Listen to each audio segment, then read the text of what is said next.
Here's a conversation starter that could ruin Thanksgiving. The story begins with an Indigenous man named Tisquantum. The English called him Squanto. 6 years before the Mayflower, in 1614, English trader Thomas Hunt invited Wampanoag men aboard his ship to trade.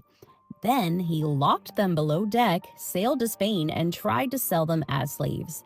The explorer John Smith was not a fan and called Hunt a villain. Thankfully, friars in Spain intervened and freed the captives, among them Tisquantum. He eventually made it north to England, lived with merchant John Slaney, learned fluent English, and worked with sailors in the Newfoundland tribe. By 1619, he finally secured passage home with Captain Thomas Dermer. When he finally reached his village, it was empty. An epidemic brought by earlier European contact had killed everyone.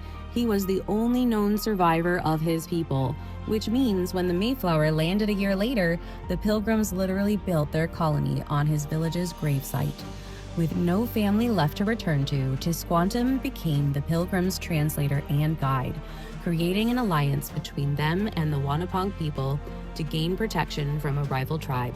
Tisquantum taught the English how to plant corn with fish and helped them broker peace with the neighboring tribes. In 1621, the Pilgrims finally brought in a harvest. Governor Bradford sent men out shooting birds to celebrate.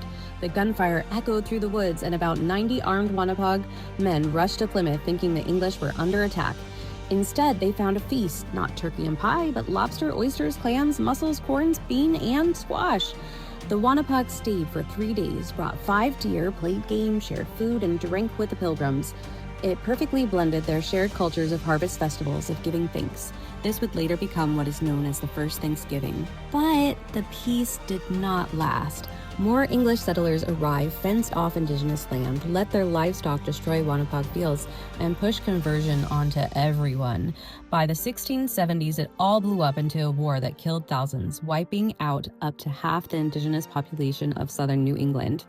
And somewhere along the way, the chaos, the conflict, and the epidemics got edited out, leaving us with a Thanksgiving harmony story that's about as real as our second grade arts and crafts headdresses.